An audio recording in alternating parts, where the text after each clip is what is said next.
बापला रे जहां गे जुदी डिस्टर्ब या बाय हुई चोआ तो आपे जोतो थाना रे और खड़ कापिया और ओना रे मुखिया हो वार्निंग एमा दिया और मुखिया मेता दिया जे आम ओना बापला रेम ताहेना आरेम गोड़ोया और नोंकाना अनहोनी लेकाना जहाना जिनिस हुआ बाकी होड़ो आपे जीवलिन भेजा पे अदो ओना लेकाते तेहेन सेता और नुई जहां कोड़ाय कंप्लेन ले तहन और अबोटा गोड़ो नाम कन तहन उनी रिपोर्ट किया है सुरे किसको देवांग होला जहां तेहेन जहां बापला रे कमी मेना तो ना ठीक ते हुआ मेनते प्रशासन पास्टा से खन गोड़ो नामा कना ओनाते सेंगल इन से खन या आलिया परिवार से नाडी डी सरहाव और बापला रे सेलेदो पे नोंकाना कथाय समंग किया अदो जहां जाएगा रेगे जहां तिना क्रिटिकल गे रहो ओना मानते ओना चेक लेकाते हुआ चेक लेकाते हुई दड़ेया ओना रिया गोल जुदी बाबो सेटा कारण आबो जुदी आबो तेगे जोबर उनी सेंगल रेबो मेसाया और जोबर ते सेंगल ला आइजुर तेगे आबो बो कमिया तो आबो को दाल होचो दड़ेया ओनाते प्रशासन गोड़ो हताव तेगे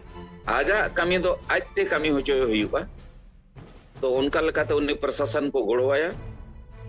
और उनका लेकाते नोंकाना कमी तेहना हुयुक कना और ओना दैनिक भास्कर पेपर हो तेन छपा कन तहन मेनखान ओना परिवार अबो सेंगेला चेट कना विचार धारा नोआ को बड़ाय कते बुझाव कते गे नोंकान को दो शामिल रिया मेना आर बंखान चेट चिका कना उनी दो आजा व्यक्तिगत लाभ हताव लगित के सेंगल दे शामिल हुआ और ओना बाद दो उनी आर मारे उहर मारे डहार गे चलाव रुवाड़ोआ आदो ओनाते उनका बांग कते जहां तिना गे अबोरिन सेंगल रिन नेता और आयुरिया मेना उन कारण अब वो नेल के उड़ीसा रे जहां घटन हुईना माने जहां अब बंचाव सनायत पुना उनी गे अब विरोधी सला मेसा कते अबोरिन लीडर को चेतन रे और जहां ते नोआ सेंगल इनिजो लेकना कमी और विचार नेल नाम लेना अदो उनका ते अब नितो कम से कम मित बार होड़ उनकान होड़ को जहां कारण ते सेंगल इनिजो लेकन कमी या सेंगल दिन आयुरिया को नर्वस लेकन कमी हो जहां हुयुक कना ओना बाबो हुई हिचुआ और नितो ओका कमी रे मेना बोना ओना हुयुआ मेनखान अबो आंधाधुत कमी रे बनुआ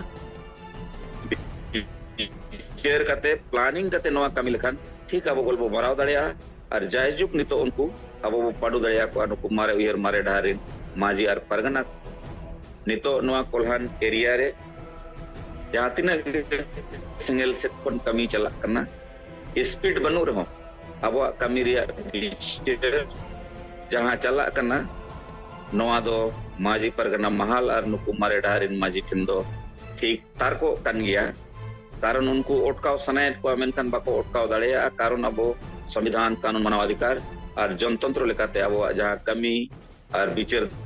मेना ओनाते नुकु बाको दड़ेया और वो पाडू दड़ेया को अदो नोय कम समय रे रहो नुकिन जहां मंगलवार हिलोगे आकिना आकुतरे जहां अर्जी किन एमलेया गोड़ो रे अब नोडे खन बाबो चलाव लेना मेनखान आकिना कमी अड़ी बेस्ते हुईना और जबरदस्ती जुदी ओडे आमेम सेन मेसा तो सेंगल कारण ते आमगे बायरी लेका उनको को नेल मिया ओनाते जेमन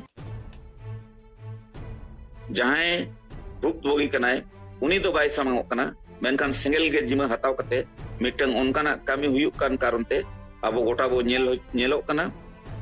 और जहां कारण ते अब अड़ी गान जायगा रे दाल हो बो जमी मेनखान नितो नवा बड़ाय और बुझाव नामेना जब चेदा अब दाल हचो कारण नुई मारे डहार नि होड़ कान गे उनी कारण ते अब सेंगल रिन दो चेदा तालेम जमा मेनखान ओका लेकाते गोड़वाया ओका लेकाते प्लानिंग और विचार करते सेटा ताकि उनी आजा कमी ताय हुयुआ अदो नोय नोआ रिपोर्ट अलिंग हो अड़ी खुशी ओना तलिंग बुझाव किया जब नोआ प्लानिंग कते विचार कते कमी लेन खान नोआ रे अबो बढ़ती कते जूनियर मुर्मू और इन सेंगल दिसोम परगना गोड़ोते ओना का बेस्ते हुयुक कना तेहेन मेनखान नोआ बाद उनकिना परिवार ठेन मिनहा बार हाट बाट अबो चला और ओना बाद के उनको सेंगल परिवार बो मेसा कोआ नोंकना टुकुया कना और उनी जहां कुड़ी ताहे कनाए जहां दो राजा बसा अतु रेनी ताहे कना जहां रे अबुई नोआ घाटसिला अनुमंडल सेंगल ने अध्यक्षों मेनाया रामेश्वर मुर्मू उनको अतु रेनी कन गया मेनखान उनको होड़गे ताहेन नुकु अबोरिन रामेश्वर मुर्मू तको आतु होड़ सला मेसा कते को बहिष्कार लेट कोआ मेनखान नितो आपको मिधो कारण आपको पोनेरा कना और तेहन बहिष्कार कन ओड़ा रेगे नुया बापला हुई लगी मेनखान सेंगल गे ओना बापला मिल लेका दोय हुई होचोया ओनाते आशा मेना नुकु जहां तिना गे ओना एरियरिन सेंगल परिवार सेंगला दाड़े सेंगला गुण नुकु को बड़ाय नाम दाड़िया कना ओनाते बड़ाय आर बुझाव कते गे सेंगल रे अबो बो सेलेक्ट को आदमा सनाम को अड़ी गुण मनाव सरहाव जे नय बेगार बेगार अबो बो कमी कान गया और सारी तेगे नुकु जहां तिना गे आतुरे माझी चे ग्राम प्रधान मेना कोआ नुकु दो आकुआ जहां विचारधारा वंशवादी नोआ दो चाबा तेगे हुयुआ और नोआ चाबा